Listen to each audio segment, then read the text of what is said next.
What if I told you that holding on to certain habits and having certain mindsets is keeping you away from the life that you dreamed of?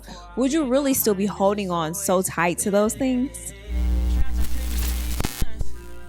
Hey guys, welcome back to my channel. My name is Sierra, and here on my channel, we are all about creating a life you love. So with that being said, we're gonna hop into today's video. So today I'm excited about the topic. Today we're gonna be talking about 7 things that I am leaving behind in 2024. And the crazy thing is, like, I am not waiting to the end of the year to evaluate life and figure out what I want to do in the next year. I feel like my New Year's resolution has always been to lose weight. So now I'm looking at life and I'm just like, all right, we did that. Like, I'm literally 134 pounds. I've never been this small a day in my life, maybe as a child or as a baby. But even at that point, I probably was still considered overweight. So it's like, my main goal is gone. So I really had to sit down and think about, the bigger picture and what Sierra really wants to do. And I have come to the conclusion that 2025 is going to be my year. I know people say it every year, but honestly, I feel like I've been approaching the New Year's different every single year. And I feel like my life has been getting better and better over the time. And I think that really starts with just how I approach things. Like, I'm really serious when I say I'm all about creating a life you love. I feel like life is too short to hate every single moment of it. Today, we're going to be getting into 7 things that I'm going to personally be leaving behind in 2024. And these things are not just about self-improvement. This is the opportunity and space for me to really reclaim my time, reclaim my joy, and really just get out of my comfort zone. A lot of us go through similar experiences, but people are so afraid to talk about things. You wouldn't even know that your neighbor is going through the same thing that you're going through, and they can be a positive support system for you if you kind of just like keep your mouth closed.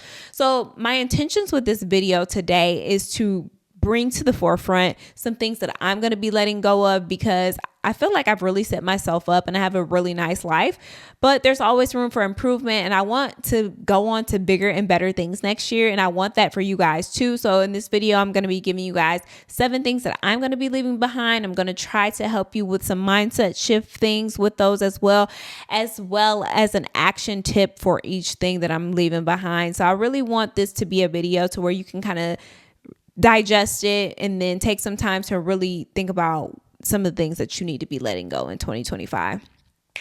So just the forecast, the peek into some of the things that I want is, number one, I want to get out of my comfort zone. And I'm not saying that I'm always in my comfort zone, because I moved across the country by myself. That is the most uncomfortable thing that I probably ever could have did.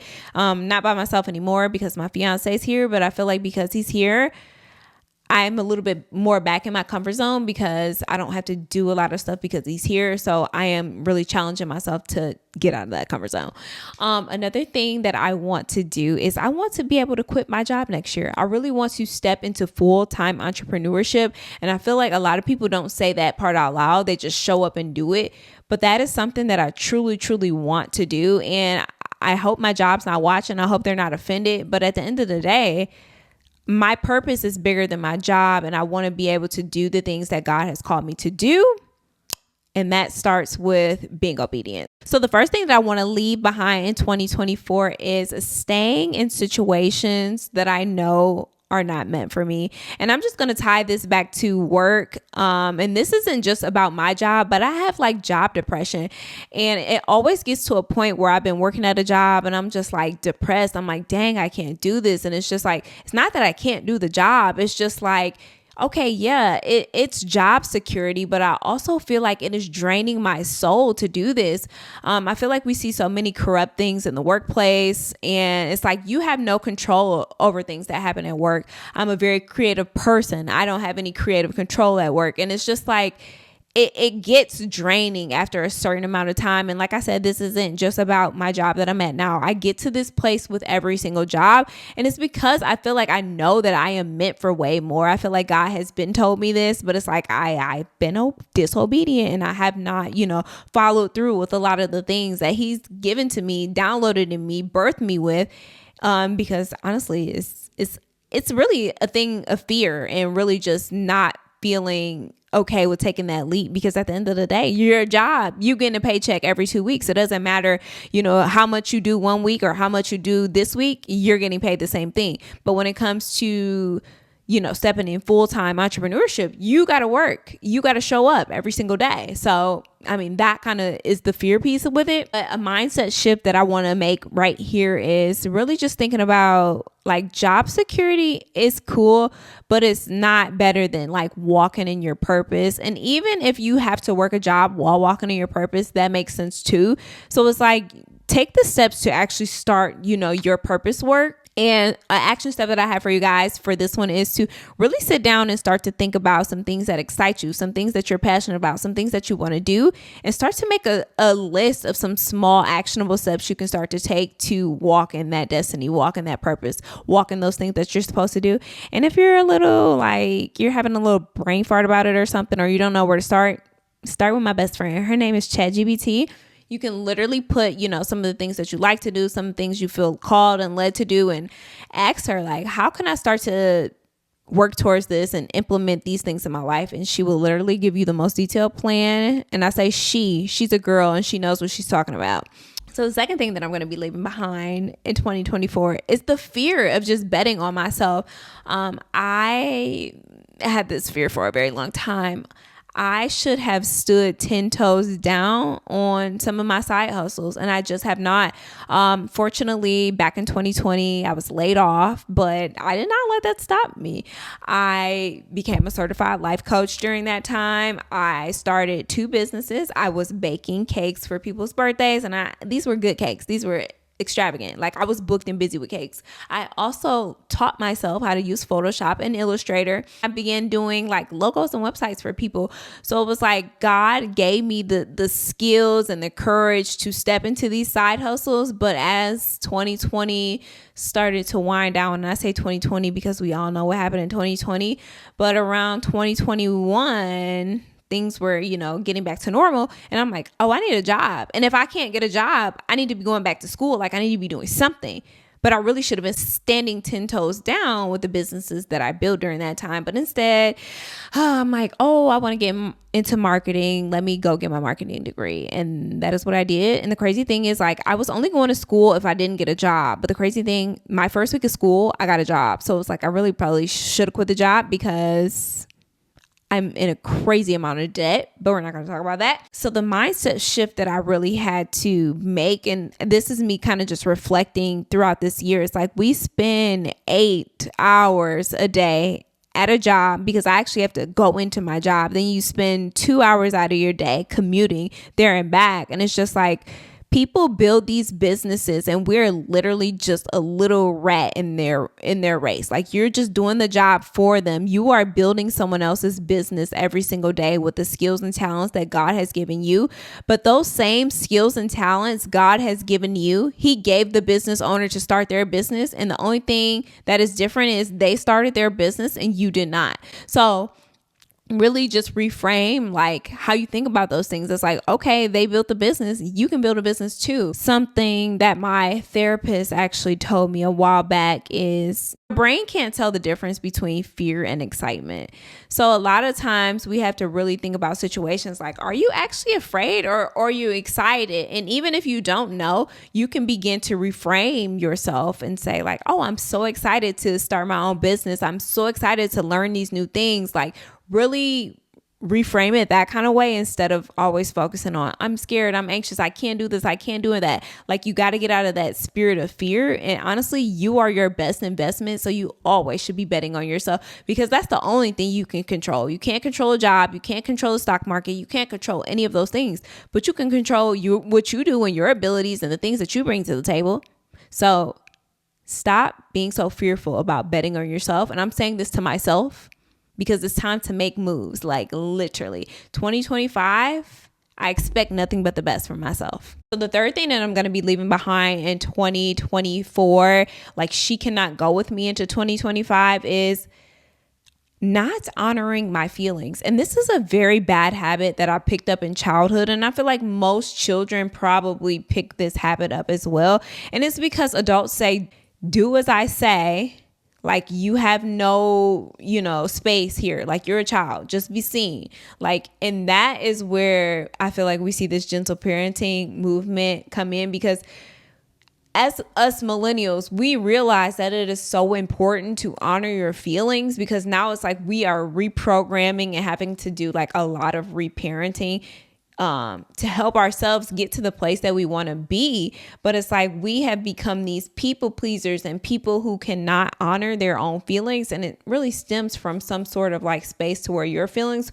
weren't heard, your feelings weren't valid. When it comes to not honoring my feelings, I feel like what I do a lot is kind of just like suppress it and go with the flow and make myself like very busy. I'm a very like creative girl, so I will throw myself into crazy projects. I will literally build out a whole business in one day: website, logo, branding, business cards. Like I will literally do all of that in one day. And I really realized that I have this escapism when it comes to my feelings, and that's something that I have to let go in 2024, because I can't continue to do life like this. Because the more and more you suppress, one, you're making yourself miserable because you're going along with someone else's flow.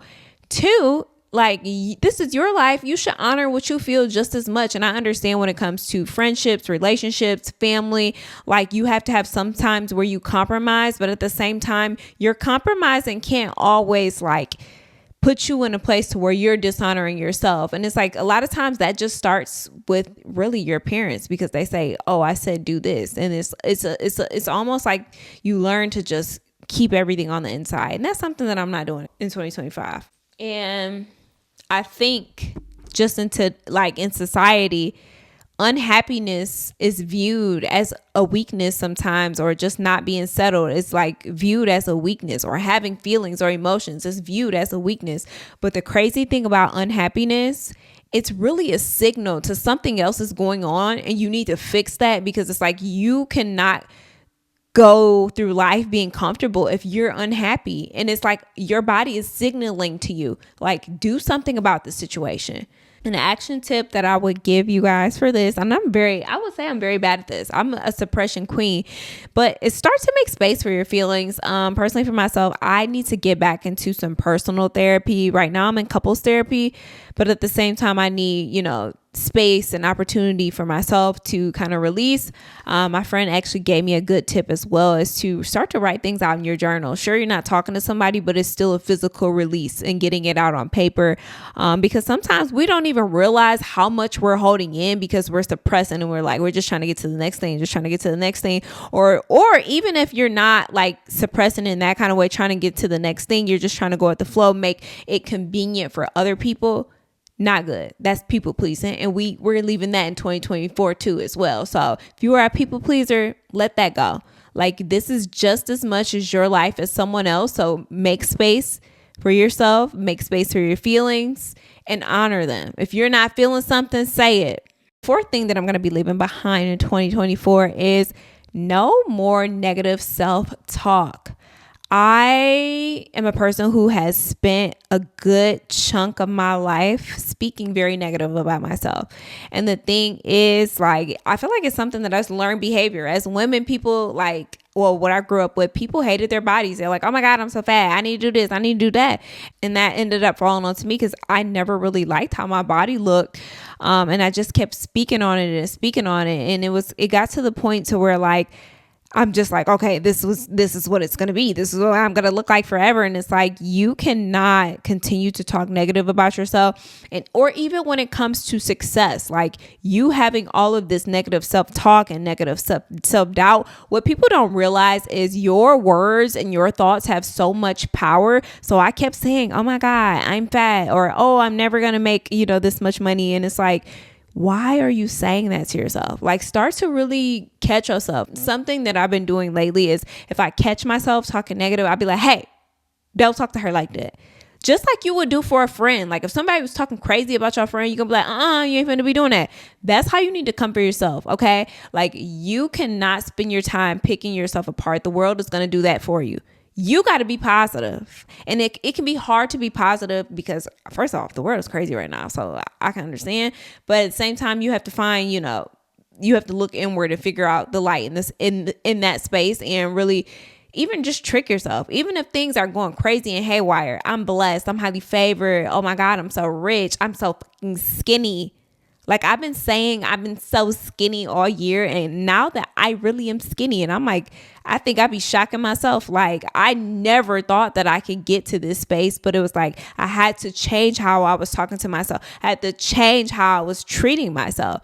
Like it truly does matter. Fifth thing that I'm going to be leaving behind is I don't care about old stories about me. Like that's your narrative, that's your thing, and that's what you want to hold on to. So the thing is, we have to be comfortable with being the villain in someone else's story. Personally, for me, even if it's not someone else's story, like we have to learn to let things like go, because guess what? The thing of the past is the thing of the past. It's not going on right now. Something that people used to say to me a lot is like, oh my God, you're so sensitive.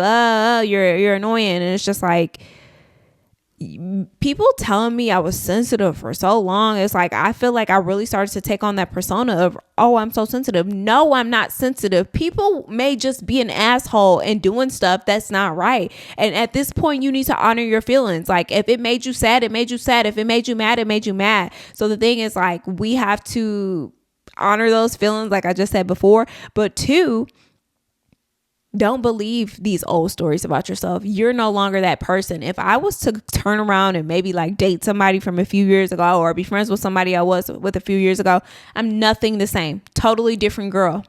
They would be shocked. Not only am I looking different, because the body is tea. The body is tea right now, but my mind is different. The way I move is different. Like I just feel like I believe in myself so much, and I just wish I can go back. Like I wish I can go back and hug like my inner child, hug my inner teenager, hug my inner young adult, because your girl was a loss, but she's found now. So the biggest thing that I can say for you guys, really sit down and think about and realize like how much you overcome, how far you've gotten. Honestly, this is the space and opportunity for you to rewrite your story. You don't have to be a victim anymore. You can be a victor. You don't have to be the villain anymore. Like even if you were a villain, you could change the story around and write a good story for yourself. Like you don't even realize how powerful words are. Write it down. You ready to see something different? Write it down. Rewrite your story. So the sixth thing that I'm going to be leaving behind in 2024 is waiting until I feel 100% ready. I have missed out on so many opportunities because I felt like I was not 100% ready. I'm like, oh, I don't look good enough, or I don't know enough, or I need to do more. And it's just like, even when it comes to entrepreneurship, like I could have been stepped out fully into this entrepreneur world, but I always felt like, oh, I need to know more. I need to be able to do this. I'm not ready. I'm not ready. I'm not ready. And the thing is, what separates you from the most successful people is they actually just went out and did it. Like they didn't matter. They didn't care if they would fail, because at the end of the day, failure is going to happen, but it's really just a learning lesson. You have to really reshape and reframe how you think about failure. But all you have to do is get started, because the mindset shift that you have to make here is all of those people that you see are successful, they may have a tiny bit of doubt in their self, or they may have had a feeling of like, oh, I only feel like I'm 85% ready. But the great thing about life is like the day you get another day, the day you wake up again, that's another opportunity to continue to learn as you go. Like it's not the end all be all because you don't know everything. Like this is the opportunity and space where you can learn, every day. You can meet new people, you can network, you can make, set yourself up for success, or put yourself in position to get to the place that you want to get to. But that starts with actually just starting. You don't have to be 100% ready to start. The last thing that I want to leave behind in 2024 is procrastination. And I feel really confident actually about this one. The thing about procrastination is like sometimes we may view it as like a person is lazy if they're procrastinating, or for myself, I would say, oh, you just don't want it bad enough. Like I would literally talk to myself like, oh, you just don't want it bad enough. And the crazy thing is like, I really did, but I actually suffer a lot from executive dysfunction, which is a symptom of ADHD. And the crazy thing is, like, we label so many people as lazy because they're procrastinating. And the thing is, you don't know what's going on in their brain. Like, they might just be frozen. They might just be overwhelmed. They might just be fearful, and they don't know what is the next step that they must take. So a good takeaway that I want to give you guys for if you feel like you're a procrastinator is get to the bottom of what the feeling is, because a lot of times it might just be emotional. It might just be an emotion, like you're fearful, you're afraid, you're overwhelmed. Like, what can you do to get over the situation that is having you be at a place of procrastinating? And the thing is, sometimes you might just need a different kind of help with that. You may need to get something that helps you focus, whether that be an antidepressant, or if you're a supplement kind of girl, find something naturally, or if it's not, natural and you want to get on an antidepressant, get you something that is going to help you focus. Personally for me, I am on bupropion, and it is for depression, because your girl used to be a depressed mess last year, which I'm coming up on a year of being on my antidepressant. And honestly, my life feels great in comparison to how I used to feel. So I say the antidepressants work, but the antidepressant that I'm on is actually prescribed off-label for ADHD as well. So it does help me with some of that executive dysfunction. So like I said, get yourself the help, get yourself the resources to actually make the moves that you want to make. Something that I learned this year is that freedom begins with truth. And even though that might be scary, speaking your truth might be scary, being real with yourself might be scary. Like it's the first step to starting to walk into your purpose. And a lot of people just aren't truthful with themselves. They're not truthful with their friends. They're not truthful with their family. But that is the first step. And you got to be real with yourself. So really sit down and think about, some things that you need to leave in 2024 in order to show up as your highest version of yourself in 2025. There's always room and space and opportunity to grow. Like I mentioned in the beginning of my videos, every video, I am all about creating a life you love. I literally created a life that I love. Now, I mean, honestly, there's always room for improvement, but my life looks completely different than it did in 2022. Right before I moved here, I was a depressed mess. I was scared to even leave the house most days. I was scared to make any moves. And it's just like, I took the space and opportunity and the leap and bet on myself and moved across the country. And now my life looks great. I make 6 figures. I have a big ass house. It's like, I'm the best shape of my life. And it's just like, that starts with being truthful with yourself. And truth is, I was uncomfortable in my old space, in my hometown. And it's just like, in order for me to grow, I had to change my location. And that doesn't mean I'm going to be here forever, but it gave me the space and opportunity to get out of my comfort zone and really force me to grow through some things, force me to look at myself, force me to really see things that I need to change about myself. And I am honestly like addicted to really creating a life that I love, because at the end of the day, life is so short, and every day of your life shouldn't be miserable. You should be able to enjoy life. You should be able to have freedom. And that's the thing when I say about like this thing about being like connected to a job. It's just like, life is too short to spend all of your years building something for someone else, when you know for a fact God has given you skills and talents for you to build something for yourself. So I want to know what you guys are leaving behind in 2024. Let me know down in the comments below. I hope you guys enjoyed this video. Don't forget to like, comment, and subscribe.